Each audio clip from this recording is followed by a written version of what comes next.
මේ ආඩ එක කළුතරට පිටත්ව යන්නේ පයිප් ක්ලීනර්ස් බන්ඩල් 25ක කස්ටමර් අපෙන් ඕඩර් කරා.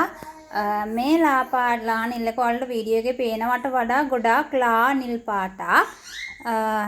ඉතින් ගොඩක් අයට මේ කලර්ස් දෙකක් වගේ පේන්නේ. මේක තද තැඹිලි, මේක ලා තැඹිලි. අර ලයිට්නින් වෙනස් වෙනකොට පේන විදිහ වීඩියෝ එකේ දෙකම එක වගේ පේන්නේ.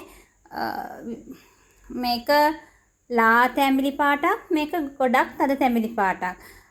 මේ වෙලාවේ මම මේ වීඩියෝ එක කරන වෙලාවේ තියෙන ආලෝකයත් එක්ක පාට සමහර ඒවා වෙනස් වෙලා මේ වීඩියෝ එකේ ඔයගොල්ලන්ට පේන්නේ.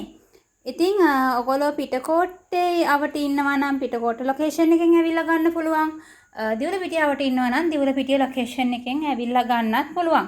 මේ කලර්ස් දෙකත් ඔයගොල්ලන්ට වීඩියෝ එකේ මේ වෙලාවේ පේන්නේ ඔරිජිනල් විදිහට නෙමෙයි. මේ වෙලාවේ මේ දැන් තියෙන මේ ආලෝකයත් එක්ක තමයි මේ කලර්ස් මේ විදිහට පේන්නේ. ඉතින් ඔයගොල්ලන්ට ෆ්‍රී ඩෙලිවරි ගන්න පුළුවන් ලොකේෂන්ස් මම කැප්ෂන් එකේ දාලා තියෙනවා.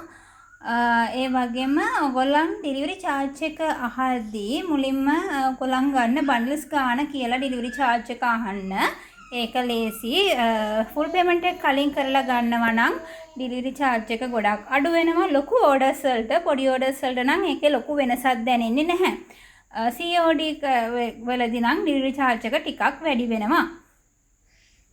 ඒ වගේම ඔයගොල්ලෝ වීඩියෝ එකේ දාලා තියෙන WhatsApp අංකයට මෙසේජ් එකක් විතරක් දානවා නම් වඩාත්ම හොඳයි. කෝල් ගන්න එක නම් පොඩ්ඩක් අත්‍යවශ්‍යම කරුණකට ඇරෙන්න සමහර අය කලර්ස් මොනවාද කියලා අහන්න කෝල් එක ගන්නවා. තවත් සමහර අය කෝල් කළා මේ නම්බර් එකම කියලා මේක නේද කියලා දානවා. ඒ වගේ දේවල් වලට කෝල්ස් ගන්න එපා. මේ කලර්ස් මට ඉතින් කෝල් එකෙන් කියන්න බෑ. WhatsApp එකට pipe cleaners කියලා මැසේජ් එකක් එවන්න ලොකේෂන් එකත් එක්ක. එතකොට කලර්ස් ටික එවන්න පුළුවන්.